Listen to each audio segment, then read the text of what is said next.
અરે સ્વામિનારાયણ અરે તારીખ આજે 25 ઓક્ટોબર 2025 રોજના અનુક્રમમાં આપણે આ શ્રી રામાનુજાચાર્ય કૃત વ્યાસસૂત્રનું શ્રીભાષ્ય જોઈ રહ્યા છે. એમાં આપણે અથાતો બ્રહ્મ જિજ્ઞાસા એ પ્રથમ સૂત્ર જે છે એનું ભાષ્ય જોઈ રહ્યા છે. ને એમાં ગઈકાલે આપણે જગતગુરુ રામાનુજાચાર્યએ જે એવું સિદ્ધ કર્યું કે ભાઈ આત્મા પોતે જ્ઞાન નથી પણ જ્ઞાતા છે, એટલે જ્ઞાન નામનો ગુણ પણ આત્માની જોડે રહ્યો છે.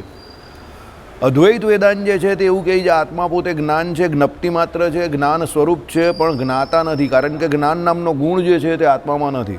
એનું કારણ એવું છે અદ્વૈતીઓ કોઈપણ પ્રકારના ગુણોને બ્રહ્મને વિશે કે આત્માને વિશે સ્વીકારતા નથી. બીજું, અદ્વૈતીઓ કોઈપણ પ્રકારના ભેદને સ્વીકારતા નથી. એમણે અભેદ શ્રુતિઓનું ગ્રહણ કરીને જગતગુરુ શંકરાચાર્યએ અદ્વૈત વેદાંતની સ્થાપના કરેલી છે. હવે જો એ લોકો આત્માને જ્ઞાતા કહે કે જ્ઞાન નામના ગુણવાળો કહે,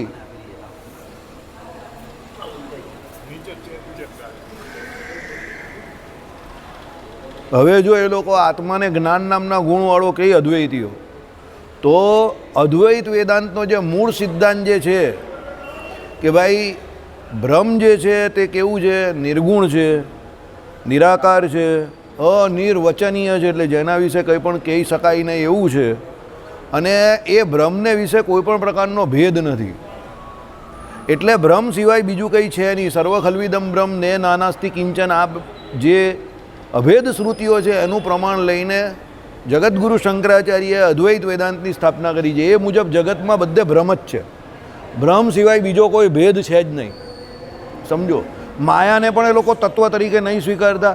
જીવ જે છે તે બ્રહ્મ જે છે એનું જ રૂપ છે, પણ માયાથી અવિદ્યાથી એ બ્રહ્મ જે છે તે અવિદ્યાના આભાસે કરીને પોતે પોતાને જીવ રૂપે માની બેસે છે.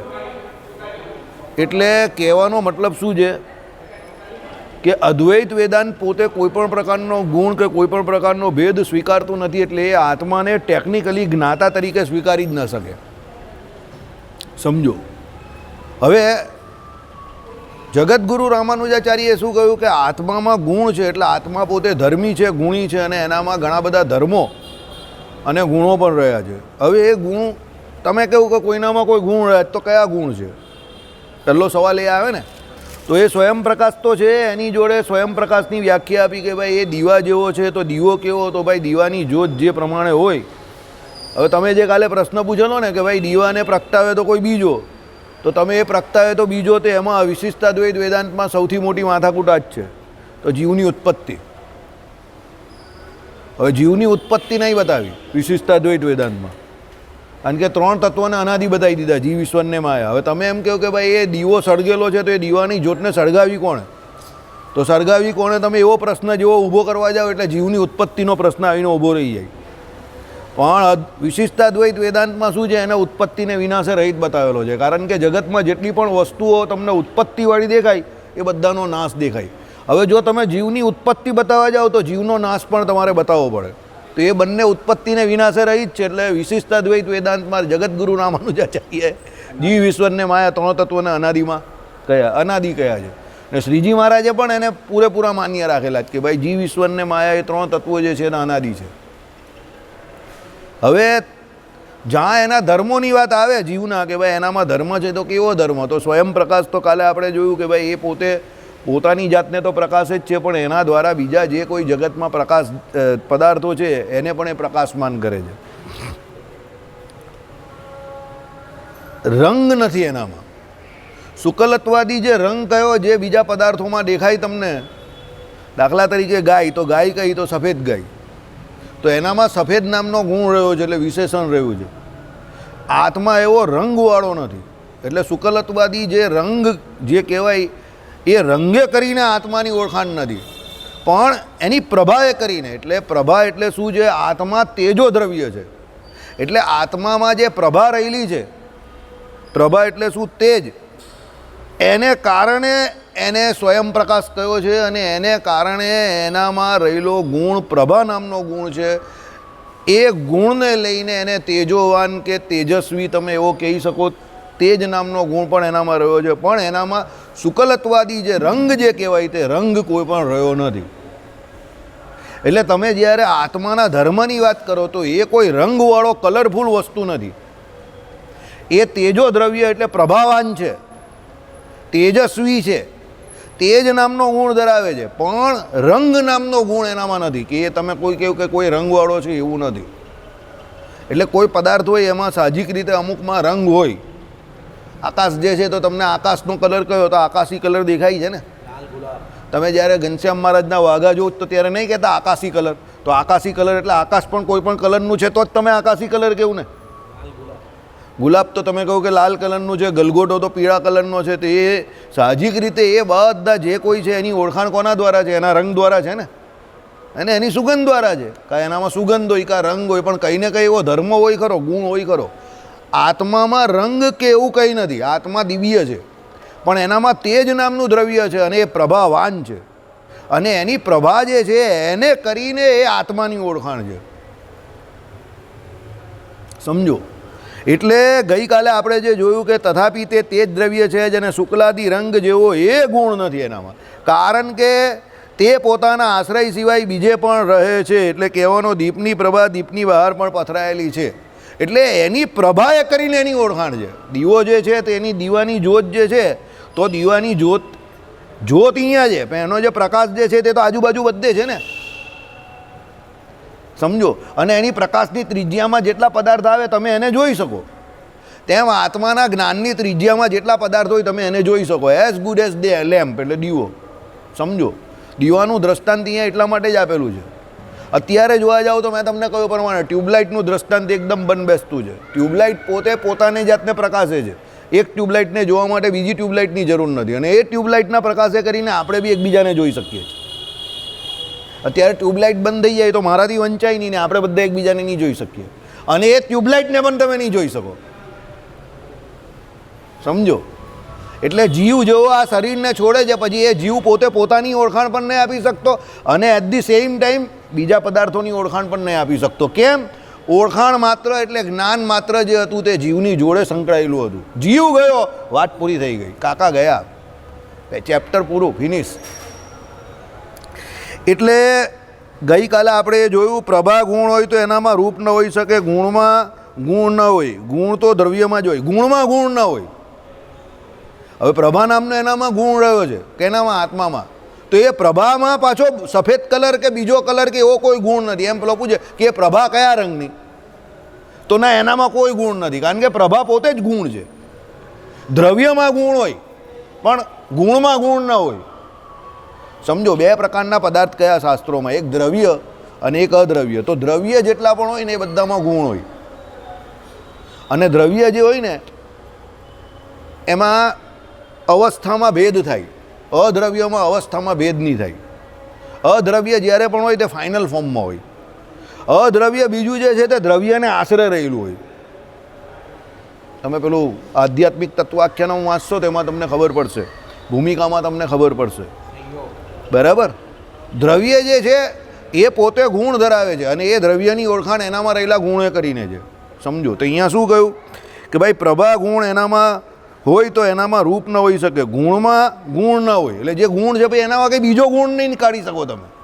હા, એ દ્રવ્ય છે એનામાં 3-4 ગુણ હોઈ શકે, પણ એના ગુણમાં ગુણ નથી. સમજો. આ બધી વાત બહુ ટેકનિકલ છે. ગઈકાલે થોડુંક આ બધું ચલાવવાનું રહી ગયેલું જે હોય તે, પણ મગજમાં હતું. હું થોડું પાછું કાલે ચલાવશું. તમે એમ કહી શકો કે એક વ્યક્તિમાં કે એક આત્મામાં કે એક પદાર્થમાં કે એક બીજા વિષયમાં ઘણા બધા ગુણ હોઈ શકે, પણ એ ગુણમાં ગુણ ના હોય એવું કહેવા માંગે છે. દાખલા તરીકે હું ધર્મી છું તો મારામાં 3, 4, 5, 7, 10, 15, 20, 25 ગુણ હોય, તમારામાં 50 ગુણ બી હોઈ શકે, પણ તમારા જે ગુણ છે એની અંદર બીજો ગુણ ન હોય, કારણ કે એ જે તમારામાં ગુણ જે રહ્યા છે તે તમારા ગુણીને આશરે રહ્યા છે, પણ પેલું ગુણ જે છે તે એના આશરે બીજું શું રહે. સમજો. આઈડિયા આવે છે. એટલે પ્રભા જે છે તે પોતે જ ગુણ છે, પણ એ પ્રભા ગુણ છે એ પછી કોઈ રંગવાળી નથી કે એનામાં બીજો કોઈ ગુણ નથી. પતી ગઈ વાત. એવું કહેવા માંગે છે અહીંયા. એટલે આત્મા જે છે તે પ્રભાવાન છે. તેજો નામનો તેજ દ્રવ્યવાળો છે એટલે એને તેજો દ્રવ્ય કહ્યું. ઓકે, તેજો દ્રવ્ય કહ્યું એટલે એનામાં પ્રભા નામનો ગુણ રહ્યો. બધી વાત સાચી, પણ પછી એ પ્રભાનો કોઈ રંગ, એટલે તમે એમ નહીં કહી શકો, કોઈ પૂછે તો ભાઈ આત્માને તમે દ્રવ્ય કહો છો તો એ કયા રંગનો છે? કોઈ એવી દલીલ કરે ને હોશિયાર માણસ, કોઈ રંગનો નથી. બરાબર.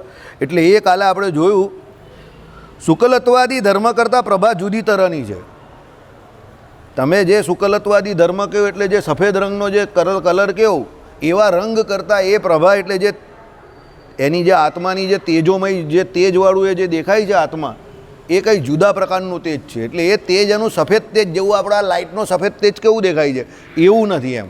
હવે તમે કેવું એક્ઝેક્ટલી એ કેવું છે તે તો તમને જ્યારે તમારો આત્મા તમારો પોતાનો વિષય બને, ગઈકાલે આપણે જેમ ચર્ચા કરી ત્યારે તમને એનું સમ્યક દર્શન થાય ત્યારે તમને ખબર પડે કે મારું સ્વરૂપ આવું છે. પણ જ્યાં સુધી તમને એ આત્માનું એટલે પોતાના સ્વરૂપનું દર્શન ન થાય ત્યાં સુધી તમે પુસ્તકોમાંથી વાંચીને કે કોઈ પાસેથી સાંભળીને એ તમારો આત્મા જેવો છે એનું તમે મનન કરો છો. અત્યારે આપણે જે ધ્યાન કરીએ છીએ તે કેના દ્વારા કરીએ છીએ? તો મન દ્વારા કરીએ છીએ. મન, બુદ્ધિ, ચિત્તના અહંકાર એના દ્વારા. બુદ્ધિ દ્વારા તમે જે મનન કરેલું હોય એનો નિશ્ચય કરો છો. બુદ્ધિની અંદર નિદ્રા રહેલી છે સ્મૃતિ, એટલે એના દ્વારા એને યાદ કરો છો. મન દ્વારા એનું મનન કરો છો અને ચિત્ત દ્વારા એનું તમે ચિંતવન કરો છો. પણ એક્ઝેક્ટ એ આત્મા કેવો છે એ તમને કે મને નહીં ખબર. એનું કારણ આત્મા તમે પોતે જ છો, પણ તમે પોતે પોતાના સ્વરૂપને જોઈ ક્યારે શકો? તો એની શરત એવી છે કે તમે પરમાત્માનું જ્યારે ધ્યાન ભજન ઉપાસના કરો તો એ પરમાત્માનું તમને જ્યારે દર્શન થાય તો એ ભેળા તમને તમારું દર્શન થાય. ભગવાને વચનામૃતમાં કહ્યું ને, ભગવાનનું દર્શન પેલાને થાય ત્યારે તે ભેળા એ પોતાનું દર્શન કરે અને એને પોતાનો આત્મા જે છે તે કેવો દેખાય? અતિશય પ્રકાશમાન ભાસે. અત્યારે આપણે એ વાંચેલું છે તે આપણે બોલીએ છીએ ખાલી, પણ ભાસે એટલે દેખાય તે આપણે જોયો નથી. દૂધપાક જેવી વાત છે. મેં તમને વારંવાર હું તમને આ જ ઉદાહરણ આપીશ કે દૂધપાક બહુ સરસ બહુ સરસ, ગણેશનો દૂધપાક બહુ ટોપ. 2 વાડકા 3 વાડકા 4 વાડકા પણ પેલો પી જાય. કારણ કે ગણેશ 2 વાગ્યાના આવે ભાઈ અને દૂધપાકને બરાબર બાળે અને બદામી રંગનું દૂધ નહીં થાય ત્યાં સુધી એને બાળે. પછી મસાલા બસાલા બહુ વ્યવસ્થિત નાખે. એટલે તમે ગણેશનો દૂધપાક થોડો ઠંડો થાય ને પછી પીવો તો બહુ સરસ લાગે તમને. બરાબર. પણ હવે ગણેશના દૂધપાકની વાત હું અહીંયા બેઠા બેઠા કરું તો તમને દૂધપાકનો ટેસ્ટ નહીં આવે. તમે ખાલી કલ્પના કરી શકો કે આવો ખાધેલો તો આવો લાગે, પણ એનો સ્વાદ તમને ના આવે. કારણ કે પ્રત્યક્ષ દૂધપાક અત્યારે તમારી પાસે નથી.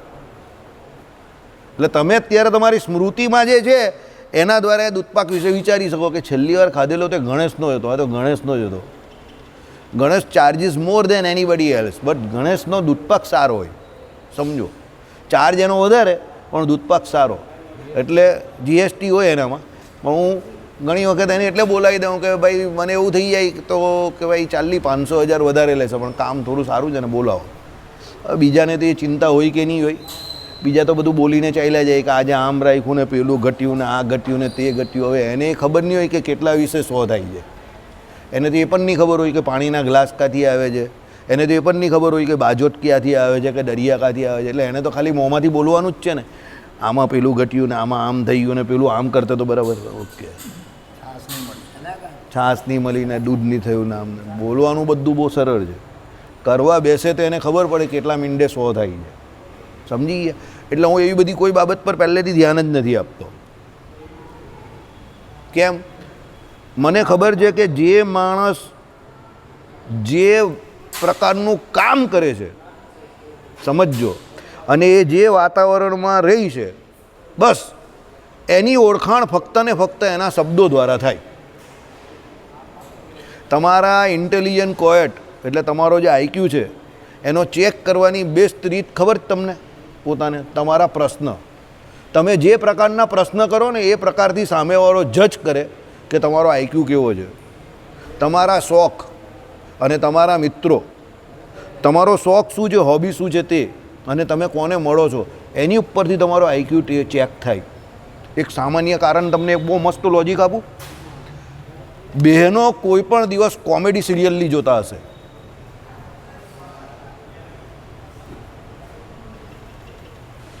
અહીંયા બેઠેલા તમે બધા જોઈ લેજો, ચેક કરી લેજો. કોમેડી સિરિયલ ચાલતી હશે ટીવી પર તો બહેનો તરત બદલી જ નાખશે.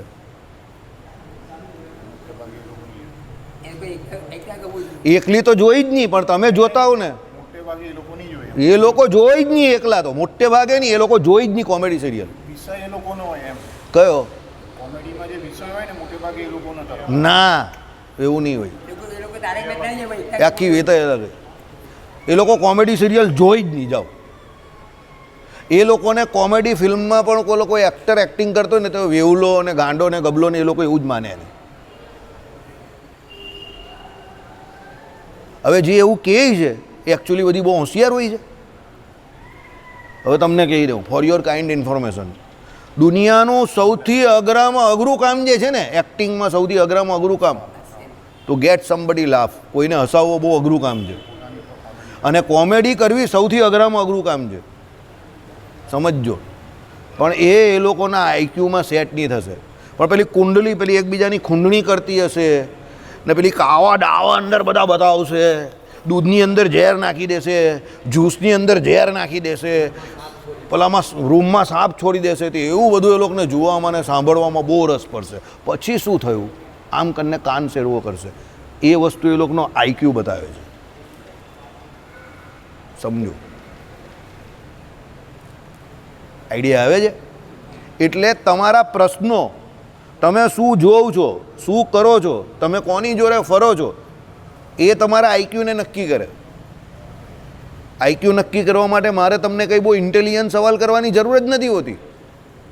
મારે તમને ખાલી એટલું જ પૂછવાનું હોય કે તમારો શોખ શું છે, સમજો.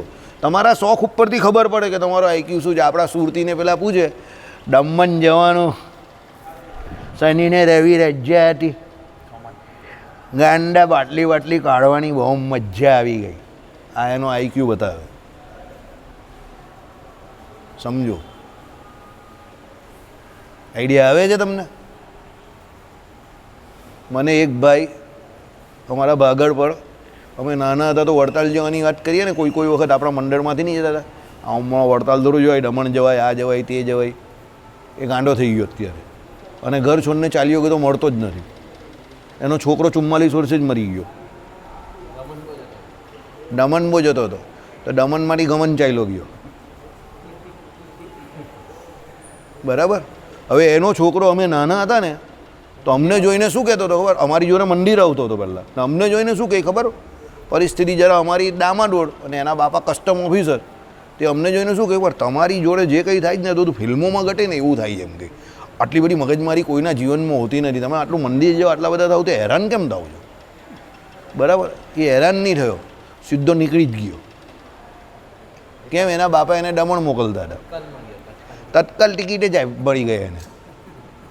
હવે પૈસા વધારે નીકળી ગયો પણ જલ્દી, સમજી ગયા તમે? હવે એનો આઈક્યુ બતાવે છે કે એના બાપાએ એના છોકરાને જાણી જોઈને એમાં નાખ્યો.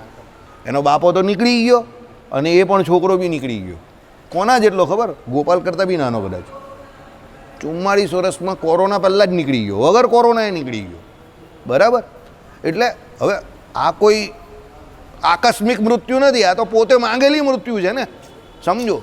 એટલે કહેવાનું તાત્પર્ય સમજો કે જીવ જે છે એનો જે આઈક્યુ જે છે, એનો ઇન્ટેલિજન્ટ કોએચ જે આપણે કહીએ, એ એના સંગે કરીને નક્કી થાય. તમને જે બહુ મોટી કંપનીમાં જે મોટી પોસ્ટ પર હોય ને, એ સામેવાળાને જ્યારે ઇન્ટરવ્યૂ લઈને તો અમુક છે ને બહુ કેઝ્યુઅલ સવાલ પૂછે. શું કરો નવરા તમે બેઠા હો તો શું કરો? તો પેલાને એમ કહેવાય તો ઇન્ટરવ્યૂ પૂરો થઈ ગયો લાગે છે, આવો સવાલ પૂછે છે. એટલે પેલો બધી પોલ ખોલે કે સાહેબ નવરા હોઈએ તો આમ કરીએ તેમ કરીએ, ફલાણું ઢીમકું કરીને. એટલે પેલાને ખબર પડી જાય કે એ ભાઈ સાહેબ ये सब भी शौक रखते हैं, સમજી ગયા? એટલે પછી પેલો હોશિયાર માણસ હોય તો પછી એની જગ્યા પર પેલો બીજો હોય ને, એ ભલે જરા વીક દેખાતો હોય પણ એના શોખ્સ ને એ બધું કંટ્રોલમાં ને માણસ નિયમનવાળો દેખાય ને, એટલે પછી પેલો શું કરે? પેલો જે હોય ને આને હું શીખવાડી શકીશ, પણ આ આઉટલાઇન પર નહીં જશે તો મારું ને કંપનીનું બેવનું ભલું કરશે. પેલો બેવનું ભૂંડું કરે એવો છે, વધારે પડતો હોશિયાર છે, એટલે એની ઉપર ચોકડી લાગી જાય.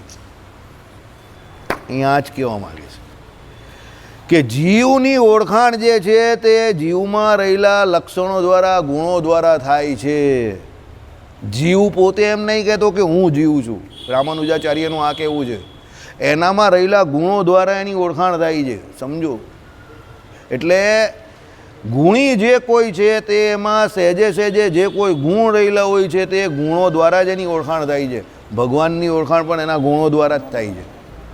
હવે ગઈકાલે આપણે જે જોયું એ પ્રમાણે કે ભાઈ પ્રભા પ્રકાશવાળી છે તે એવી રીતે કે તે પોતાના સ્વરૂપને તેમજ બીજાને પ્રકાશિત કરે છે. અહીંયા આપણે કાલે કથાને વિરામ આપેલો.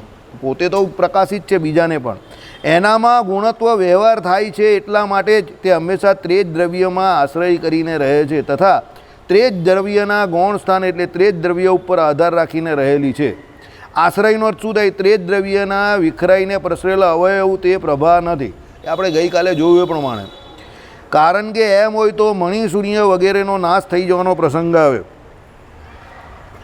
એ પેલું મણિ સૂર્ય એટલે આપણે જો અવયવ વિખરાઈ જઈને તે મણિ સૂર્ય એટલે પેલો મણિ એવો આવે ને, પેલો આમ તેજસ્વી મણિ આપણે આપણા બધા નંગોને એવું મળે તેમાં એકદમ પેલા પ્રકાશવાળા નહીં આવે અમુક તેજવાળા. હવે એ શું હોય, તમે જમીન પર પડે ને તૂટી જાય તો એનું તો તેજ વિખરાઈ જાય, સમજો. તો અહીંયા જે આત્માનો તેજવાળો જે પ્રકાશ કે એને તેજસ્વી જે કહ્યો તો એવો વિખરાઈ જાય એવો કે એનો અવયવવાળો એવો નથી કે એ પડે ને કશે આમ તેમ પેલો માણસને કદાચ કંઈ ઈજા થાય તો પેલાનો આત્માનું છેદન ભેદન થઈ જાય અને એનું પેલું તેજ બેજ બધું વિખરાઈ જાય કે એનું જ્ઞાન બાન બધું વિખરાઈ જાય. Not like that. એવો નથી. એ અછેદ અભેદ અજર અમર છે એ કહ્યું. જે આપણે ગઈકાલે સભાને પૂરી આપણે વિરામ આપેલો ત્યારે આ વાત કરેલી. તથા દીપમાં અવયવીનું ભાન કદી પણ ન થાય. એટલે શું કહ્યું તે સાંભળો.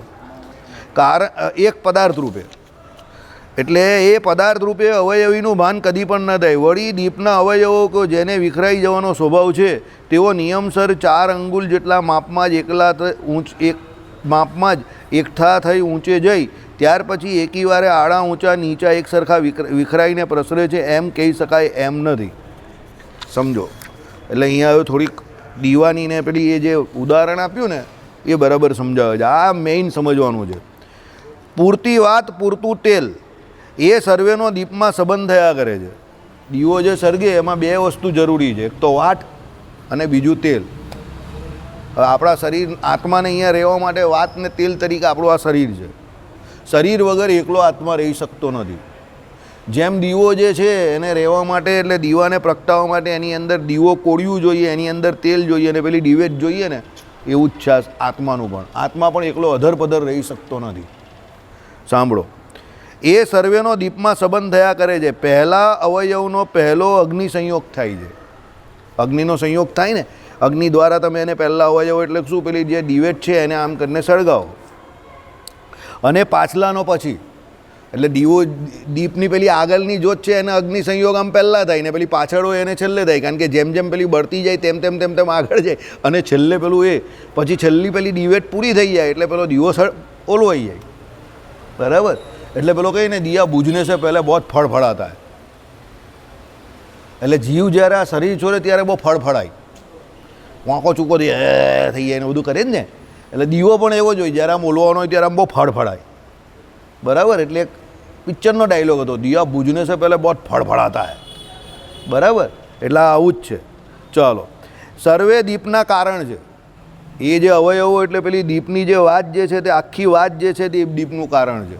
ભલે ધીરે ધીરે ધીરે ધીરે પ્રગટે છે એટલે સળગે છે અને જે આગળની બળી જાય તે પછી ભાગ એનો મેશ થઈને નીચે પડી જાય અને પાછળનું જે છે તે ધીરે ધીરે એટલે એ ધીરે ધીરે ધીરે ધીરે આખી દીપ પ્રગટ્યા કરે. એમ પેલું જેમ પેલી વાટ બળતી જાય એમ દીવો પેલો સળગ્યા જ કરે. બરાબર. એક વખત સર્વત્ર અગ્નિ સંયોગ કર્યો કે સર્વત્ર દીપની ઉત્પત્તિ જોવામાં આવે છે. તમે એક વખત જેવો આગ એને એટલે આમ કરીને સળગાવ્યું પ્રગટાવ્યો એટલે તમને એ દીવો શરૂ થઈ ગયો. જો એક જ સ્થાયી દીપ હોત તો આગલા અવયવ સાથેના સંબંધથી જ દીપની ઉત્પત્તિ થઈ, બીજા અવયવ સાથે સંબંધની જરૂર ન રહત. સ્થાયી દીપ તો એક જ જગ્યા પર આમ પેલી એક જ જ્યોત સળગતી હોય તો એને પાછળના અવયવની જરૂર જ નહીં પડે. પાછળના અવયવની એટલે પેલી રૂની વાટ જે આમ લાંબી છે ને એની, એટલે એની પાછળની એમ પેલી એક જ દીપ સળગ્યા કરતા. હવે એ કેવું, દાખલા તરીકે આપણે પેલો લેમ્પ કેવું નહીં સળગાવતા, પેલી આપણી આ અત્યારની ઇલેક્ટ્રિક લાઇટ પેલી આમ સળગે તો ઉપર નીચે સળગે તો પછી તો એ તો સ્વિચ બંધ કરે પછી જ બંધ થાય જ ને. એમાં કા આગલો ને પાછલો અવયવ હોય છે? એ તો ઇલેક્ટ્રિસિટીથી ચાલે છે ને. પણ દીવામાં એવું નથી. એમાં આ અવયવ જે છે તે આખો નીચે નીચે તો અવયવો બદલાયા કરે છે એમ. બરાબર. ચાલો. અને છેવટના અવયવ સાથેનો સંયોગ તૂટતા દીપનો નાશ થાય છે તે ન થાય, જે આપણે પેલા લેમ્પમાં નહીં થતું એ પ્રમાણે. કારણ કે છેવટનો અવયવ એટલે પેલી વાટ જે બળી જાય છે છેલ્લે એટલે પેલો દીવો ઓલવાઈ ગયો, છેલ્લી વાત પૂરી થઈ ગઈ. એટલે એ આ બધા આખી જે વાત જે છે તે અલગ અલગ પ્રકારના અવયવોની બનેલી છે. પહેલો અવયવથી બીજો અવયવ, ત્રીજો અવયવ, ચોથો અવયવ, પાંચમો અવયવ, એમાં કેટલા બધા અવયવ છે તે કોઈને ખબર નથી. ચાલો. માટે દીપ ક્ષણે ઉત્પન્ન થાય છે અને વિનાશ પામે છે એમ સ્વીકારવું જોઈએ. ઉત્પન્ન પણ થાય છે અને પેલી આગળ પડે છે તે નાશ પણ થાય છે. બરાબર. એક ટીકાકાર આવું એક ટીકાકારે કહ્યું છે, મૂળમાં દીપની ક્ષણિકતા સિદ્ધ કરવા જે યુક્તિ આપી છે એનો ટૂંકામાં મુદ્દો એવો છે કે દીપ સ્થાયી હોત તો તેલ વાટ વગેરે કારણો વડે એકવાર ઉત્પન્ન થયો તે થયો, પછી તેને તેલ વાટ વગેરેની જરૂર ન પડે. જો દીવો એક સ્થાયી જ હોય તો પછી એકવાર તમે એમાં દીવો નાખી દીધો ને એમાં જે વાત જે છે એટલે એકવાર તમે અંદર તેલ નાખ્યું અને એકવાર તમે એની પેલી વાટ બનાવીને મૂકી તો પછી આખી જિંદગી સળગીએ જ કરવો જોઈએ. પણ એવું તો થતું નથી. પણ આપણા આત્મામાં તો એવું જ છે ને, જીવ તો સ્થાયી છે અંદર. પણ એ પછી તો અંદર કંઈ તમારે તેલ વેલ દીવો બીવો અંદર કંઈ નાખવું તો પડતું નથી. સમજો, નાખવું પડે છે એકચ્યુઅલી. કેવી રીતે એ તમને સમજાવું છે. પણ આપણે જોઈએ છીએ કે તેલ વાટ વગેરે કારણોએ સતત એકઠા થયા કરવું પડે છે. ક્રમો પનિપાત એટલે અર્થાત તેઓનો એમ પ્રવાહ એટલે ક્રમ ચાલ્યા કરે છે ત્યાં સુધી જ દીવો બળે છે. એટલે આપણે જોઈએ અહીંયા આપણા મંદિરનો પેલો એક અખંડ દીવો નથી, એમાં પેલા દિલીપ કાકા કે બધા રોજ ઘી નહીં ભર્યા કરતા અને પેલી દીવાત જે છે તે પણ એ કરે છે. તો એના દ્વારા જે અખંડ દીવો રહી જ ને એ ન કરે તો એ તૂટી જાય, પૂરું થઈ જાય, બંધ થઈ જાય એમ. અને એ કારણો નાશ પામે છે એટલે દીવો પણ નાશ પામે છે. તાત્પર્ય એ છે કે તેઓને પ્રતિક્ષણ કાંઈ ઉપજાવવાનું ન હોત તો તેમની સતત જરૂર ન પડત. એટલે એ લોકોને એટલે જે દીવો છે એને કાયમ માટે સળગવાનું છે. એટલે સળગવાનું છે એટલા માટે એને કાયમ પેલી તેલની પણ જરૂર પડે છે અને વાટની પણ જરૂર પડે છે. સમજો, પણ સતત જરૂર પડે છે તેનું કારણ એ છે કે પ્રતિક્ષણ એમને દીપ ઉત્પન્ન કર્યા કરવો પડે છે. હવે એની જરૂર કેમ છે? કારણ કે એને દીવો સળગાવવાનો છે એટલે જરૂર છે ને. કામ કરે એને બધી જરૂર પડે, કે કામ જ નહીં કરતો એને કંઈ જરૂર જ નથી, એ તો બેઠેલો છે. બરાબર. ચલો, આપણે જેને એક દીપ સમજીએ છીએ એ ખરું જોતાં નવા દીપની ધારા છે. એટલે આપણે જેને એક દીવો સમજીએ છીએ તે એકચ્યુઅલી શું છે? એક દીપ નથી, એ આખી એમ કહે કે ધારામાં દીપ જે છે તે સળગે છે. બરાબર. ચાલો, આવું અહીંયા કહેવા માંગે છે.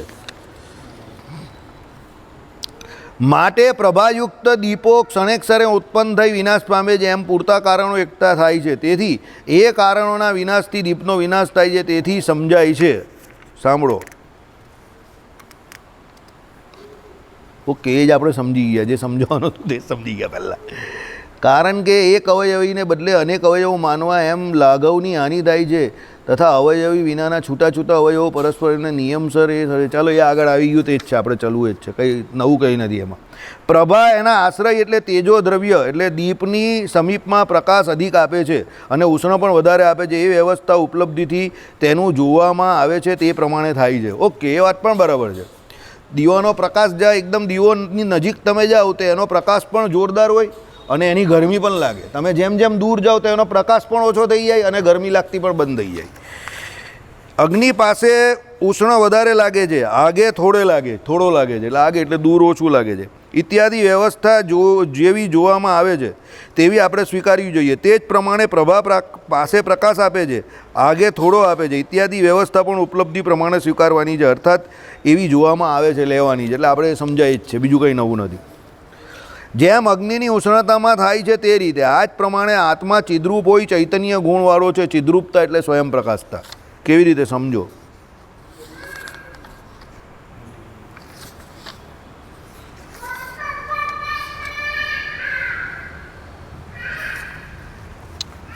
અગિયાર નંબર का ચાલ્યો ગયો. હા, જે એનું સ્વરૂપ છે એ જ એનો ગુણ છે. જ્ઞાન આત્માનું સ્વરૂપ છે અને જ્ઞાન એનો ગુણ છે. એમાં દ્રષ્ટાંત પ્રભા તે જ દ્રવ્ય છે અને તે જ દ્રવ્યનો જ ગુણ પણ છે. સમજો, એને સ્વયં પ્રકાશ કેમ કહ્યો તે સાંભળો. આ જ પ્રમાણે આત્મા ચિદ્રૂપ હોય, ચૈતન્ય ગુણવાળો છે. ચિદ્રૂપતા એટલે સ્વયં પ્રકાશતા. કેવી રીતે એ સમજો? એનું જે સ્વરૂપ છે એ જ એનો ગુણ પણ છે. હવે એનું સ્વરૂપ શું છે? તો જ્ઞાન સ્વરૂપ છે. એ તો અદ્વૈતીઓ પણ માને છે. હવે એ જ એનો ગુણ પણ છે, જ્ઞાન નામનો. એટલે શું કહ્યું?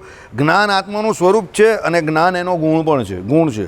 એમાં દ્રષ્ટાંત એટલે પ્રભા તે જ દ્રવ્ય છે. બરાબર. અને તે જ દ્રવ્યનો ગુણ પણ છે. એટલે તે જ મેં તમને શું કહ્યું? જે દ્રવ્ય હોય ને એનામાં કોઈને કોઈ ગુણ રહેલો હોય. સમજો. હવે પ્રભા જે છે એટલે જે જ્યોત જે છે તે શું કહ્યું તે સાંભળો. તે જ દ્રવ્ય છે. એટલે જે જ્યોત જે છે તે જ દ્રવ્ય છે અને તે જ જે દ્રવ્ય જે છે એનો ગુણ પણ પેલી પ્રભા જ છે. એટલે કહેવાનો મતલબ અહીંયા શું કહ્યો સાંભળો. દીવો જે છે એ દીવો જ્યારે સળગે છે તો એ દીવો જ્યારે પોતે પોતાને એટલે દીવાને જોવો હોય તમારે, તો એ દીવાને જોવા માટે તમારે બીજા દીવાની જરૂર પડતી નથી.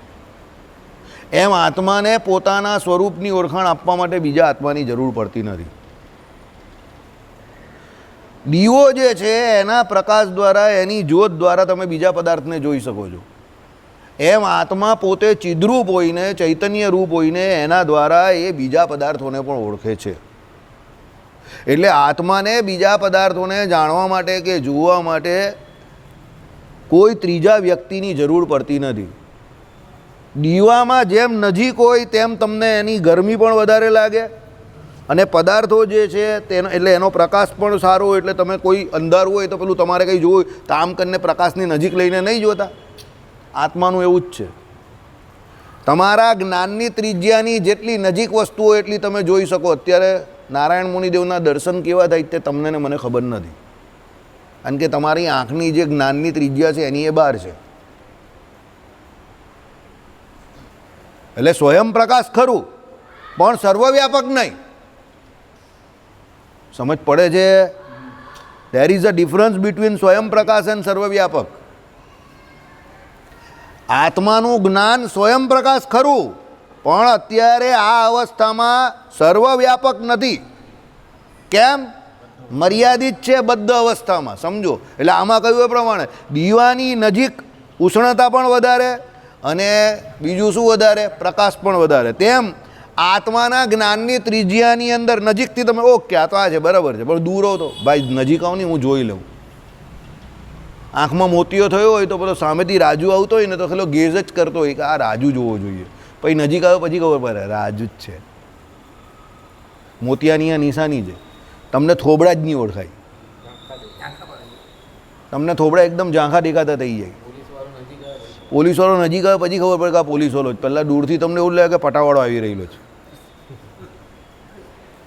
હા, હકીકતમાં અમે હું ગાડી ચલાવતો હતો, હું કોરોના પછી ગાડી ચલાવતો હતો, તો આવી રીતે ગાડી ચલાવો એટલે ગોપાલ પાછળથી પેલા નહીં જેમ અમિતાભને શશી કપૂર સુહાગ પિક્ચરના દુઃખ દુઃખ દુઃખ દુઃખ ગોપાલ કહે પેલો પોલીસવાળો તને દેખાઈ જાય? મેં કહું તને દેખાઈ જાય ને?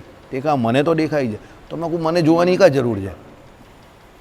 પછી એકદમ નજીક આવ્યો. ગોપાલ કે બહુ નજીક આવી ગયો જાવે. મેં કહું મને દેખાઈ તો છે કંઈ ખાખી ખાખી કલરનો. તે કે એ પોલીસવાળો જ છે. મેં કહું એવું છે? એટલે પછી આમ નજીકથી જાઉં, કેમ છો સાહેબ? સાહેબને મને ખબર જ નથી કે એકચ્યુઅલી એ સાહેબ ગયો. નજીક આવ્યો પછી જ દેખાયો. કારણ કે એ મોતિયાની દેન છે તમને સૌથી મોટી. ચહેરો જ નહીં દેખાય, બાકીનું બધું ખબર પડે પણ ચહેરા નહીં ઓળખાય. આ મોતિયાની સૌથી મોટી ઓળખાણ. ભવિષ્યમાં તમને જ્યારે મોતિયો આવશે તો એ આ પ્રમાણે જોઈ. હવે અમે તો મોતિયાથી એટલા બધા કોરિલેટ થઈ ગયા કે કોઈને ગાળ દેવાની હોય ને તો પણ ગાળ પણ આ રીતે જ દે છે કે મોતિયાને કોરિલેટવાળી ગાળ તને લાગે?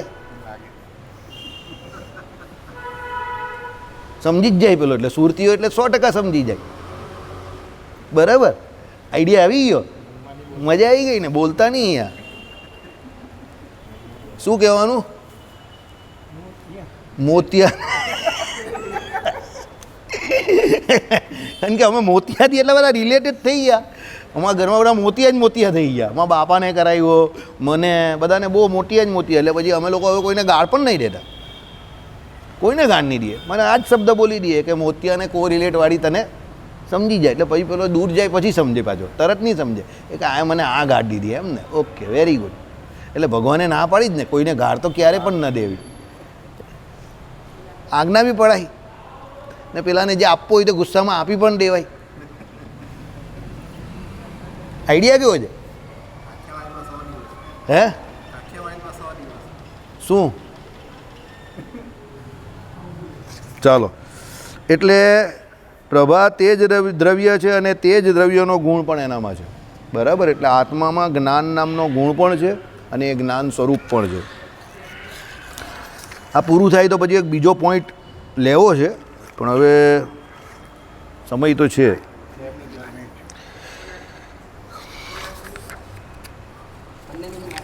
ના ના, એ તો છે જ. આમાં છે ને આનો અનુક્રમ ક્યાંથી ક્યાં છે એ બહુ શોધવો બહુ તકલીફ પડે છે. કારણ કે બોલો સંસ્કૃત ને ગુજરાતી ને સંસ્કૃત ને આ બધી શ્રુતિઓ તો જો કેટલી બધી આપેલી છે. આ બધી મને તો આવડે પણ તમને નહીં આવડે ને એટલે હું બોલતો નથી. ચાલો. જેમ એ સૈંદ વમયને કશું અંદર નથી કશું બહાર નથી આખો રસમય છે, તેમ અરે આ આત્માને કશું અંદર નથી કશું બહાર નથી આખો પ્રજ્ઞાનમય છે. એટલે આત્મા કંઈ એવો નથી કે ભાઈ એની અંદર પેલું કંઈ રસ ભરેલો હોય કે પેલું કંઈ એવું કંઈ રસકસવાળો કે એવો કંઈ હોય એમ. બરાબર. એટલે શું કહ્યું? સેંધવમયને. સેંધવમય એટલે આપણું પેલું સેંધવ, હા બસ બસ એ ભરેલું હોય તેની અંદર પેલો રસકસ નીકળે ને કંઈક, એવો આત્મા કોઈ રસકસવાળો નથી એમ કે ભાઈ એમાં કંઈ ટેસ્ટ આવે કે એવું કોઈ નથી એમ. બરાબર. એક લક્ષણ છે એનામાં. કયું લક્ષણ? કયું? પ્રજ્ઞાનમય છે. બરાબર.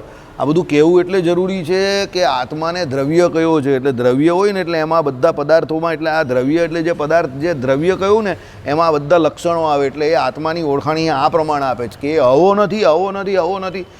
જે વ્યક્તિઓ ગણિત ભણ્યા હોય કે જે કેમેસ્ટ્રી ભણ્યા હોય તેની કન્ફર્મેટરી ટેસ્ટ આવે ને કે nickel is not present, that's why આ બે બચેલા છે. પછી એની ટેસ્ટ કરે તો ધીસ ઇઝ નોટ પ્રેઝન્ટ, તો પછી બધું પ્રેઝન્ટ નથી, તો છેલ્લે આ પ્રેઝન્ટ હોઈ શકે. તો પછી એની કન્ફર્મેટરી કરે પછી કહી કે okay now it is prove કે ભાઈ આ પ્રેઝન્ટ. એટલે તમે શું કે કેલ્શિયમ ઇઝ પ્રેઝન્ટ એમ. એટલે પહેલાં જે નથી પ્રેઝન્ટ એ બધું તમે સાબિત કરો, પછી છેલ્લે બચ્યું શું? તો આ બચેલું જ, એટલે આ પ્રેઝન્ટ એમ. એટલે મોલેક્યુલ શું છે? તો CaSO4 એટલે કેલ્શિયમ સલ્ફેટ એમ. પછી 2 પાછળ વેલેન્સી લાગે, SO4 પછી પાછળ 2. સમજો એ તમારા લોકોનો વિષય નથી, જવા દો. સમજી ગયા? એટલે પહેલાં જે નથી એ સાબિત કરવું પડે. તમને પહેલાં એ તો આપી દીધો એક પદાર્થ. હવે એ પદાર્થમાં ઘણી બધી શક્યતાઓ રહે. તમે ટેસ્ટ કરો ને તો એ પદાર્થના ઘણા બધા પદાર્થ એવા હોય કે જેના ટેસ્ટ કોમન હોય. સમજો? એટલે બધામાં એ આવે. એટલે પછી તમે કહો આ હોઈ શકે આ હોઈ શકે આ હોઈ શકે. એટલે પહેલાં તમારે લખવું હોય ને તો nickel should be present, chromium should be present, આ બધું પ્રેઝન્ટ એમ લખો, શુડ બી લખો. પછી એક એક કરીને નીકળતું જાય. એટલે પછી છેલ્લે તમે કોઈ બે પદાર્થ હોય તે ભેગા કરીને એક પ્લસ ને એક નેગેટિવ એમ કરીને CaSO4, તો Ca plus SO4 minus M કરીને એ બે ભેગા છે એ તમને આપેલો એવું સાબિત કરો એમ. સમજ પડી? એ પ્રમાણે કરે છે કે ભાઈ એમાં પહેલાં શું આવ્યું? શુકલત્વાદી રંગ નથી એ સાબિત કર્યું. હવે એમાં શું આવ્યું કે ભાઈ સંદયમયને કશું અંદર નથી કશું બહાર નથી આખો રસમય છે, તેમ અરે આ આત્માને કશું અંદર નથી કશું બહાર નથી. એટલે આત્મા એક આત્મા જ છે. પેલો અંદર કંઈ રસકસવાળો કે એવો કોઈ નથી એમ. કોઈ કહે કે તમે એને પદાર્થ કહો તો કંઈ રસકસવાળો પદાર્થ છે કે એવું છે? હે? હા એવો કંઈ છે અવયવવાળો કે રસકસવાળો એવું? પણ એવું કંઈ છે નહીં. વિજ્ઞાનમય જ છે. વિજ્ઞાનમય એટલે શું છે કે ભાઈ એમાં જ્ઞાન જ રહ્યું છે. બરાબર. અહીંયા આ પુરુષ સ્વયં જ્યોતિરૂપ હોય છે. વિજ્ઞાતા, આ બધી શ્રુતિઓના અર્થ લખેલા છે. એટલે અહીંયા આ પુરુષ સ્વયં જ્યોતિરૂપ હોય છે. એટલે આ ઉપર શ્રુતિ લખેલી એનો અર્થ કરેલો છે. આ પુરુષ સ્વયં જ્યોતિરૂપ હોવો એટલે એ પોતે પોતાને પણ જાણે છે અને બીજાને પણ જાણે છે, એવો અર્થ કર્યો.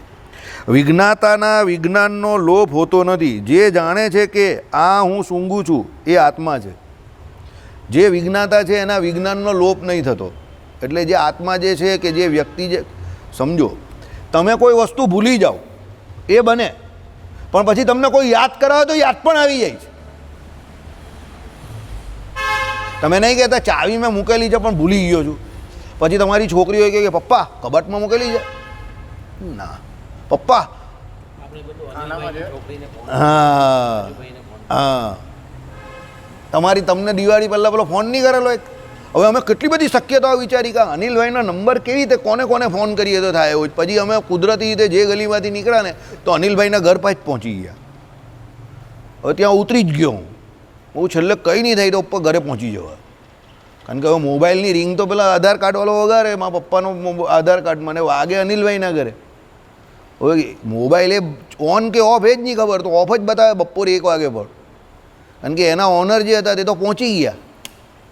બરાબર. તો હવે કરવું શું?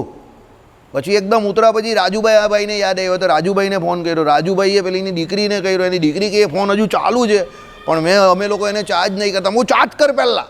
તેણે ચાર્જ કરવા મૂક્યો. પછી પેલા સાહેબ પાસે ગયા આધાર કાર્ડવાળા પાસે. એણે કહ્યું રિંગ તો વાગવી જ જોઈએ, તો જ, નહીં તો તમારે નંબર બદલાવવો પડશે. તો પછી કહ્યું તો પછી રિંગ વાગી એટલે અમે બંને ત્યાં ડાન્સ કરતા થઈ ગયા. એટલે કે તમે બે ડાન્સ કેમ કરો છો? મેં કહું આ રિંગ કેવી રીતે વાગી એ તમને ખબર નથી. મેં કહું એ પહેલાં અમારી સવારથી રિંગ વાગે છે.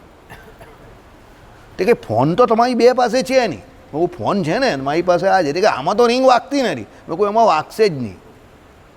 મેં કહું આ માણસ જ ચાલ્યો ગયો છે. તે એને એમ કે મારા બાપાનો ફોટો તો એ ચાલ્યા ગયા. તે કે એ ચાલ્યા ગયા તો એનું તમે કેવી રીતે કરાવી શકો? મેં કહું એ જીવે છે. તે કે એ મેં કહું આ મોબાઈલ ચાલ્યો ગયો છે. તો મોબાઈલ ચાલ્યો ગયો તો કેવી રીતે વાગે? મેં કહું મોબાઈલ વાળો ચાલ્યો ગયો છે. પેલી બી કન્ફ્યુઝ કે આ કંઈ ખબર નહીં પડી તમે શું કહો તે. મેં કહું તું વગાડ, હમણાં તને જવાબ મળશે ઓટીપી. તેણે વગાડી એટલે પછી પેલી એની ફોન કર્યો દીકરીને, અનિલભાઈની. અનિલભાઈ જરીવાળા શશિકાંતભાઈના દીકરા, એની દીકરીને ફોન કર્યો મેં. મેં કહું ભાઈ દીકરા આમાં ઓટીપી આવ્યો હોય જો નહીં. તે કહે કે હા આવેલો છે અંકલ. મેં કહું જરા કહે નહીં. તો કહ્યો તો પેલી કે હા ચાલો થઈ ગયું પાસ. પપ્પા બહુ ટેલેન્ટેડ માણસ પહેલેથી. એમણે એમના આધાર કાર્ડમાં અનિલભાઈ જરીવાળાનો નંબર લખાવ્યો. એને અમારા ચારમાંથી કોઈના નંબર જ નહીં મળ્યા. ટેલેન્ટેડ બહુ, પહેલેથી બહુ ટેલેન્ટેડ, હાઈલી ટેલેન્ટેડ માણસ જેટલા હોય ને બહુ ટેલેન્ટેડ. મારા પપ્પા બહુ વેરી ટેલેન્ટેડ પર્સનાલિટી. બરાબર હે? હા અમારું કામ કરી નાખે પૂરેપૂરું. એનું થઈ જાય પણ અમને કામે લગાડી દે. એનું થઈ જાય પણ મને એણે બહુ કામે લગાવ્યો છે. આવી રીતે એવા ખોટા ખોટા ધંધે બહુ લગાવ્યો છે મને. બરાબર. એટલે હું એમનું કામ હોય ને હું વિચારું પહેલાં કે આને શરૂઆત કાઢી કરવી. કારણ કે એમનું કામ કોઈ બી સીધું આવે જ નહીં. અને મસ્ત કામ કરેલા છે એણે જીવનમાં. યુટર્ન નિલેશને જ પૂછવાનું તમારે.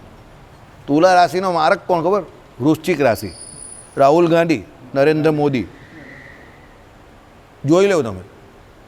એ લોકો તુલા રાશિવાળાને ચીરીને ફાડી નાખે, આખોને જંગલમાં નાખીને દફનાઈ દે. વૃશ્ચિક રાશિવાળાની સામે તુલા રાશિવાળો આવે ને એટલે એ લોકો શું કરે? એને પહેલાં આખો ચીરીને ફાડી નાખે અને પછી એના હાડકા બાળકા બધું પોટલું બાળીને જંગલમાં દાટી આવે પણ પેલો મળે જ નહીં, દેખાય જ નહીં. એમ એટલી બધી એ લોકોને એની પર નફરત. એને ગાંઠે જ નહીં એ લોકો, જરા પણ નહીં. બરાબર. એટલે કહેવાનો મતલબ શું છે કે આત્મા કોઈ એવો નથી કે ભાઈ અંદર કે બહાર કે એની અંદર કંઈ હોય. એમ એક એવી વસ્તુ છે કે જેમાં કંઈ અંદર બહાર કંઈ રહ્યું નથી. બસ એનામાં કોઈ એવો પદાર્થ નથી રહ્યો કે અંદર કંઈ તમે કંઈ ખીલી મારો તો અંદરથી કંઈ રસકસ નીકળે, એવું કંઈ છે નહીં. શરીરમાંથી નીકળે છે, આત્મામાંથી એવું કંઈ નીકળતું નથી. ચલો, જે જાણે છે કે આ હું સૂંઘું છું તે આત્મા છે.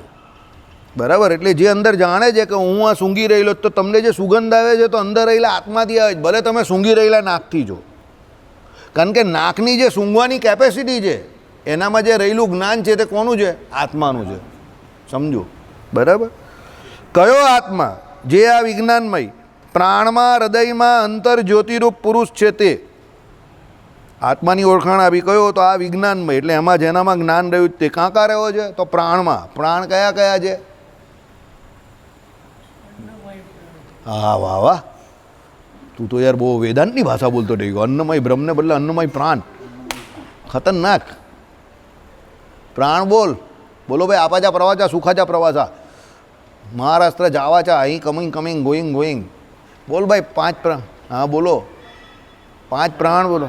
પ્રાણ, અપાન, વ્યાન, ઉડાન અને સમાન ને બીજા 5 પણ છે. દેવદત્ત, કુરકુંડ ને આ જે બધા જે હોય જાનામીને બધા જે હોય તે તો આપણે કંઈ યાદ નહીં રાખતા. ચલો. એટલે પ્રાણમાં. હૃદયમાં કોણ રહ્યો છે? આત્મા રહ્યો છે. પછી શું છે? અંતર જ્યોતિરૂપ પુરુષ છે. અંતર જ્યોતિરૂપ પુરુષ એટલે અંદર રહેલો છે. હૃદયને વિશે અંદર જ્યોતિરૂપ પુરુષ છે. જ્યોતિ એટલે કેવો છે? જ્ઞાનવાળો પુરુષ છે. બરાબર. ચલો, અહીંયા પુરુષ એટલે આત્માની ઓળખાણ પુરુષથી કરેલી છે. અહીંયા લિંગની વાત નહીં કરી. લિંગની વાત એટલે તમને ખબર ને, સ્ત્રીલિંગ અને પુલ્લિંગ. તો અહીંયા લિંગની વાત નહીં કરી, અંદર રહેલા આત્માની વાત કરી છે. તો આત્મા સ્ત્રીલિંગ પણ નથી ને પુલ્લિંગ પણ નથી. ચાલો. એ જોનાર, સાંભળજો. આત્મા કોણ કોણ છે તે સાંભળજો. એ જોનાર, સાંભળનાર, ચાખનાર, સૂંઘનાર, મનન કરનાર, જાણનાર, ક્રિયા કરનાર વિજ્ઞાનાત્મા પુરુષ છે. વચનામૃતમાં શ્રીજી મહારાજે આ વાત કરેલી છે.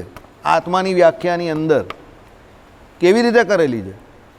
જ્યારે આત્મા પોતે દ્રષ્ટા રૂપે હોય છે ત્યારે ઇન્દ્રિય અંતઃકરણના દ્રષ્ટા રૂપે વર્તે છે.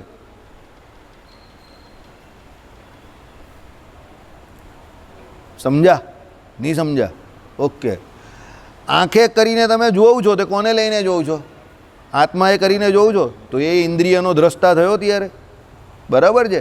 જ્યારે એ અંતઃકરણના દ્રષ્ટા રૂપે વર્તે છે ત્યારે તમે આમાં કહ્યું એ પ્રમાણે મને કરીને મનન કરો છો, પછી શું શું કહ્યું છે, ચિત્તે કરીને ચિંતવન કરો છો, પછી આમાં શું કહ્યું છે, ઇન્દ્રિયોમાં નાકે કરીને સૂંઘો છો. તો આ બધા દ્રષ્ટા રૂપે જે વર્તે છે તે દ્રષ્ટા કોણ છે? આત્મા છે. સમજી ગયા? એટલે એ પોતે જ ચાખનાર, સાંભળનાર તો કાને કરીને સાંભળો છો તે પણ, જોનાર તો જોનાર પણ એ જ છે. સમજો? એટલે આ બધા રૂપે આત્મા પોતે જ વર્તે છે. કેમ? કારણ કે ઇન્દ્રિયોમાં પોતાનું સ્વતંત્રપણે કોઈ જ્ઞાન રહ્યો નથી. ઇન્દ્રિયો અંતઃકરણમાં જે જ્ઞાન છે તે કોનું છે? આત્માનું છે, જીવનું છે. વિજ્ઞાતાને અરે સેનાવતી જાણે, આ પુરુષ જાણે જ છે ને. હવે એ આત્માને જાણવાનો તો કેના વતી જાણે? તો એ પુરુષ પોતે જ પોતાને જાણે છે. સમજો? એટલે બીજા કોઈ વતી એ જણાતો નથી, પોતે જ પોતાને જાણે છે. આત્માને એટલે જોનાર મૃત્યુ, રોગ કે દુઃખીપણું જોતો નથી. એટલે જે આત્માને જોઈ, જે વ્યક્તિ અંદર રહેલા આત્માને જોતો હોય એ કોને? તો મૃત્યુને નથી જોતો. કારણ કે મૃત્યુ આત્માનું થતું નથી. કોનું મૃત્યુ થાય? શરીરનું મૃત્યુ થાય. રોગને નથી જોતો. કારણ કે રોગ કોને થાય? શરીરને થાય. દુઃખીપણું નથી જોતો. દુઃખી કોણ થાય? શરીર દુઃખી થાય. આત્મા કોઈ દિવસ દુઃખી થતો જ નથી. કારણ કે આત્મા તો સુખ સ્વરૂપ છે. એટલે આપણે જે દુઃખી થઈએ છીએ તે શરીરના દુઃખે કરીને દુઃખી થઈએ છીએ. અજ્ઞાન જે શરીરનું વળગેલું છે એને કરીને આપણે દુઃખી થઈએ છીએ. એટલે જે શું કહ્યું? આત્માને જોનાર છે તે કોઈ દિવસ મૃત્યુ, રોગ કે દુઃખીપણું જોતો નથી. એટલે ભગવાને કહું ને, ભ્રમરૂપ થઈને ભગવાનનું ભજન કરવું. આપણે ભ્રમરૂપ થઈને નહીં કરતા એટલે આ બધી તકલીફ છે. એ ઉત્તમ પુરુષ પ્રકૃતિ ધર્મથી ઉત્પન્ન થતું આ શરીર સ્મરતો નથી. એ જે ઉત્તમ પુરુષ છે, જે ભ્રમરૂપ થયો છે, કોના જેવો? સુખદેવજી જેવો. તે શું છે કે પ્રકૃતિ ધર્મથી ઉત્પન્ન થતું, એટલે માયાના ધર્મથી આ ઉત્પન્ન થયેલું શરીર જે છે એનું સ્મરણ કરતો નથી. એટલે એ શરીરથી પર વર્તે છે. કોણ વર્તતું હતું? ભાગવતના ઉદાહરણ પ્રમાણે સુખદેવજી, જળ ભરતજી, આપણા દત્તાત્રેય ભગવાન, ઋષભદેવ ભગવાન, મલ્ટિપલ એક્ઝામ્પલ. ગોપીઓ જેને શરીરનું કોઈ ભાન નહીં હતું, મહાત્મા વિદુર આખું શરીર છેલ્લે સૂકવી નાખેલું. સમજો? ભાગવતજીમાં જેટલા પણ મોટા મોટા ભક્તોના ચરિત્ર આવે તે બધા પોતાના શરીરથી કેવા વર્તતા હતા? પર વર્તતા હતા. હે? હા, હતા. એ જ રીતે દ્રષ્ટાની 16 કળાઓ પુરુષમાં રહેતી પુરુષને પામી અસ્ત થાય છે. શું? એ રીતે દ્રષ્ટાની 16 કળાઓ, દ્રષ્ટાની 16 કળાઓ એટલે કોણ? આત્માની 16 કળાઓ પુરુષમાં રહેતી, એટલે એ પુરુષની અંદર રહી છે. પુરુષને પામી એટલે પુરુષ એને પામે છે અને છેલ્લે અસ્ત થઈ જાય છે. અસ્ત થાય કેવી રીતે? પેલા દીવા જેવું. દીવો સળગતો હોય ત્યાં સુધી બધું બરાબર, પણ દીવો ઓલવાઈ જાય એટલે પિક્ચર પૂરું. એટલે આત્મા જ્યારે હોય ત્યારે એની અંદર જે કોઈ કળા હોય તો બધી પ્રકાશમાન થાય, પણ જેવો આત્મા એ શરીરને છોડે એટલે બધી કળા એની જોડે સાથે ચાલી ગઈ. સમજો? શેન વોન ધ ગ્રેટેસ્ટ, શું કહેવાય કે રિસ્ટ લેગ સ્પિનર એવર. બરાબર? 52 વર્ષે એ ભાઈ દુનિયા છોડી ગયા તો એની જોડે એની કળા ચાલી ગઈ. બરાબર? કારણ કે એ ભલે એ કામ એના શરીર દ્વારા કરતો હતો પણ મૂળભૂત હતો કોણ હોશિયાર? એનો આત્મા. જે સમયમાં ઓસ્ટ્રેલિયામાં સ્પિન વિશે કોઈ વિચારતું નહીં હતું, કારણ કે ઓસ્ટ્રેલિયા પ્રોડ્યુસીસ ફાસ્ટ બોલર, કારણ કે લોકોની પીચ પણ એ છે. તે સમયમાં એણે સ્પિનર બનવાનું વિચાર્યું ખાલી, એ જ એના મગજની શક્તિ બતાવે છે. સમજો? અને એમાં એણે 700 વિકેટ લીધી. હવે ઓસ્ટ્રેલિયન પીચ પર, સાઉથ આફ્રિકન પીચ પર અને ઇંગ્લિશ પીચ પર 700 વિકેટ લેવી બહુ અઘરું કામ છે. ઇન્ડિયા, પાકિસ્તાન, શ્રીલંકામાં લેવી તો એટલું અઘરું કામ નથી, પણ એ વિકેટો ઉપર 700 વિકેટ લેવી બહુ અઘરું કામ છે. એટલે ઇતિહાસ હંમેશા મુરલીધરને ભલે 800 વિકેટ લીધી, પણ જ્યાં ગ્રેટેસ્ટ સ્પિનરની વાત હશે, highest wicket taker no doubt Muralidharan, પણ જ્યાં ગ્રેટેસ્ટ સ્પિનરની વાત આવશે ત્યાં શેન વોન જ આવશે. હવે એ ગયો, એની જોડે કળા ચાલી ગઈ. દીવો સળગે ત્યારે દીવો પોતે પોતાના રૂપને તો પ્રગટ કરે, એની જોડે બીજા પદાર્થો એને પણ પ્રકાશમાન કરે, પણ દીવો ઓલવાઈ ગયો એટલે પિક્ચર પૂરું. એટલે કળા ગઈ. એટલે જે કળા હોય છે તે આત્મામાં હોય છે, ઇન્દ્રિયો એને અનુરૂપ વર્તે છે. સમજો? હવે એ આત્મા જે છે જ્યારે એમ કહે કે હું જાણું છું, તો એ જાણે છે તો કોને જાણે? સામે રહેલા વિષયને જાણે ને. હવે તમે સમજો, આપણે થોડાક આગળ જઈએ. કાલે આપણે જે ચલવેલું ને એ પ્રમાણે હવે હું જાણું છું એવું એ કહે તો સામે એ જે રહેલો વિષયો એને જાણે. ફોર એન એક્ઝામ્પલ, અત્યારે આપણે અહીંયા કયા વિષયને જાણવા આવીએ જ બોલો? તમે અહીંયા આવો તો કોને જાણવા આવો છો? ઓકે, વેરી ગુડ, મજા આવી ગઈ. 100માંથી 100 માર્ક. અહીંયા આપણા માટે મંદિરમાં ફક્ત એક જ વિષય છે જેને આપણે જાણવાનો છે. કોને? ભગવાનને. હવે આપણા આત્માનો વિષય અહીંયા કોણ બની ગયો? લોયાના 7મા વચનામૃત પ્રમાણે ભગવાન બની ગયા. આત્મા પોતે એટલે કર્તા છે, એટલે એ જ્ઞાતા છે. ભગવાન છે તે કોણ છે?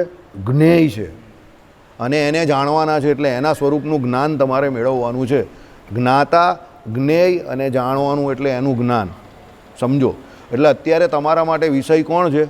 ભગવાન છે. સમજ પડે જ કે નહીં પડતી? શાંતિથી સમજજો. આ આપણો આત્મા છે. આ સામે રહેલા ઘનશ્યામ મહારાજ કે નારાયણ મુનિદેવ કે હરિકૃષ્ણ મહારાજ જે કંઈ છે તે, આ ભગવાન જે છે એ તમારા માટે વિષય છે. અને તમે એ ભગવાનને જાણવા માટે રોજ અહીંયા આવો છો, દર્શન કરો છો. હરિપ્રકાશ શાસ્ત્રી દ્વારા તમે કથા વાર્તામાં એ ભગવાન વિશે જે કંઈ કથા વાર્તામાં ભગવાનના ગુણ સાંભળો છો, પણ વિષય કોણ છે? ભગવાન જ છે. બરાબર છે? પ્રદક્ષિણા કરો છો તો કોની પ્રદક્ષિણા કરો છો? વિષય કોણ છે? મંદિરમાં પોતું માળો છો, ઝાડુ કરો છો, બરાબર? વિષય કોણ છે? ભગવાન જ છે, કારણ કે ભગવાનને રાજી કરવા કરો છો. એટલે તમારો વિષય જે જ્ઞાતા રૂપે આત્મા જે છે એના વિષય રૂપે અત્યારે કોણ આવે છે? પરમાત્મા આવે છે. આ તમારી સાધન અવસ્થા છે.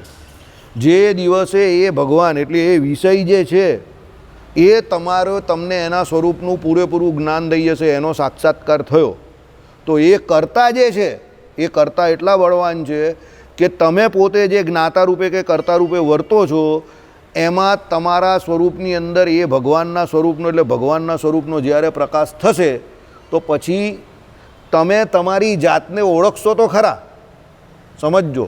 પણ પેલા ભગવાન જે છે એનો સંકલ્પ અને તમારો સંકલ્પ એ પછી એક થઈ જશે. કેમ? જેમ ભગવાન જ્યારે અહીંયા અવતાર ધારણ કરે છે તો ભગવાનની સાથે પેલા મુક્તો પણ એ આવે છે ને, કારણ કે વિષય પોતે, જેમ તમે તો જ્ઞાન સ્વરૂપ છો, જ્ઞાતા છો, પણ પેલો વિષય જે છે ને એ તમારાથી વધારે જ્ઞાન સ્વરૂપ છે. એનું જ્ઞાન સર્વવ્યાપક છે. તમારું અત્યારે જ્ઞાન કેવું છે? તમે અલ્પ છો. હવે જ્યારે તમે એ ભગવાનને પામશો ત્યારે તમારું જ્ઞાન સર્વવ્યાપક થઈ જશે. પણ ધર્મી જે છે આત્મા તે તો કેવો રહેશે? અણુ પરિમાણ જ રહેશે. સમજો. હવે સમજવા જેવું છે. એ વિષય અત્યારે જે તમારે અત્યારે કર્તા રૂપે તમે છો અને એ કર્મ રૂપે છે, પછી એ કર્તા રૂપે થશે અને તમે પણ એના કર્તા રૂપે નહીં પણ એના કર્મ રૂપે વર્તશો, કારણ કે એ જેમ કહેશે એમ તમે કરતા થઈ જશો. અત્યારે તમે એની પૂરેપૂરી આજ્ઞા નહીં પાડતા. કેમ? તમે અત્યારે એને કર્મ રૂપે માનો છો. બહુ અઘરી વાત છે, પાઉન્સર છે જરા. અત્યારે આપણે આપણી અલ્પ બુદ્ધિથી એ મોટા કર્તાને જાણવાની કોશિશ કરીએ છીએ, એટલે એ આપણા કર્મ રૂપે આવે છે. પણ જ્યારે એ કર્તા બનશે, તમે એના સ્વરૂપને ઓળખી ગયા. પ્રહલાદજીને ભગવાનની જ્યારે પ્રાપ્તિ થઈ અને ભગવાનની મૂર્તિ દેખાઈ ત્યારે પ્રહલાદજીએ ભગવાન પાસે શું માંગ્યું? શું માંગ્યું? કે ભાઈ તમે મારા દેહની જે આ રક્ષા કરી, કોના દ્વારા? મારા પિતાજી દ્વારા. એને હું મારી રક્ષા સમજતો નથી. મારી રક્ષા તમે જ્યારે પણ એમ કહી કે કોનાથી? આ વિષયરૂપી શત્રુઓથી કરો મારા ઇન્દ્રિયો અંતકરણની રક્ષા, ત્યારે હું એને મારી પૂરેપૂરી રક્ષા સમજીશ. પ્રહલાદજીને એવું જ્ઞાન પેલા ભગવાનનો સાક્ષાત્કાર થયો એટલે ખબર પડી ગઈ કે હવે આ ભગવાન છૂટવા જોઈએ નહીં. સમજો. ભગવાન માટે ઓલરેડી આપણે લોકો વિષય છે જ. કેવી રીતે વિષય છે? બોલો.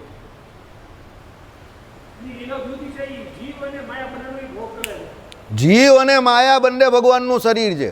તો જ્યારે વચનામૃત ક્ષેત્રજ્ઞ એવો જીવ જે છે તે આપણા શરીરને વિશે રહ્યો તો આપણું શરીર ક્ષેત્ર છે. પણ જીવ અને આપણું શરીર એ બંનેના ક્ષેત્રજ્ઞ કોણ છે? ભગવાન. તો એ ભગવાન જ્યારે ક્ષેત્રજ્ઞ થયા તો એ કર્તા થયા. તો એ ભગવાન જ્યારે કર્તા રૂપે હોય તો આપણું શરીર અને પેલી માયા એ ભગવાન માટે શું થઈ ગયા? વિષય થઈ ગયા. સમજો. એટલે શાસ્ત્રોમાં શું કહ્યું કે ભગવાનની શક્તિ છે કોણ? માયા અને જીવ બંને. સમજો. ભગવાનનું શરીર છે કોણ? માયા અને જીવ બંને. એટલે આપણે પોતે જ્યારે ભગવાન માટે વિષય બનીએ, આમ કોમનલી તો વિષય છે જ, પણ જ્યારે ભજન કરશું અને આપણે ભગવાનના આપણે તો ભગવાન પાસે આવીએ જ છે, સમજો. પણ જ્યારે એ ભગવાન આપણું વરણ કરશે, શું કહ્યું શાસ્ત્રમાં? કે એ ભગવાન જ્યારે તમારું વરણ કરશે ત્યારે તમારું એની જોડે પરણ થશે. બાકી પેલી સૌંદર્યવાન સ્ત્રી હોય એનું પરણ કરવા આવેલા તો ઘણા બધા હોય, પણ પેલી તમને વરવી જોઈએ ને, તમે એવા દેખાવા જોઈએ ને. તમે આવું બ્લેક એન્ડ વ્હાઇટ હોય તો પેલીને થોડી ગમે, તમારામાં થોડી હિરોઇઝમ તો જોઈએ ને કે પેલીને તમે ગમો. એમ એ ભગવાનનું ભજન કરવાવાળા ઘણા બધા છે, પણ એ ભગવાન તમારું સિલેક્શન કરે, એટલે વરણ કરે તો પછી પરણ શક્ય થાય. એટલે કોમનલી તો જીવ અને માયા બંને ભગવાનનું શરીર છે જ, તો આપણે ભગવાનના ભોગ માટે છે, એટલે વિષય છે જ ભગવાનના. પણ આપણે જ્યારે મંદિરે આવીને ભગવાનનું ભજન કરીએ છીએ ત્યારે આપણે કરતા છે અને ભગવાન જ્ઞેય છે. પણ એ ભગવાન કર્મ પણ છે, પણ એ ભગવાન જ્યારે કરતા પણ આવશે આપણા જીવનમાં, કે એ આપણું સિલેક્શન કરશે અને એ આપણી સામે જોશે અને કહેશે કે ના તું મારો છે, કામ થઈ ગયું. સમજો, આ મેઇન વસ્તુ છે. શ્રીપતિમ શ્રીધરમ સર્વદેવેશ્વરમ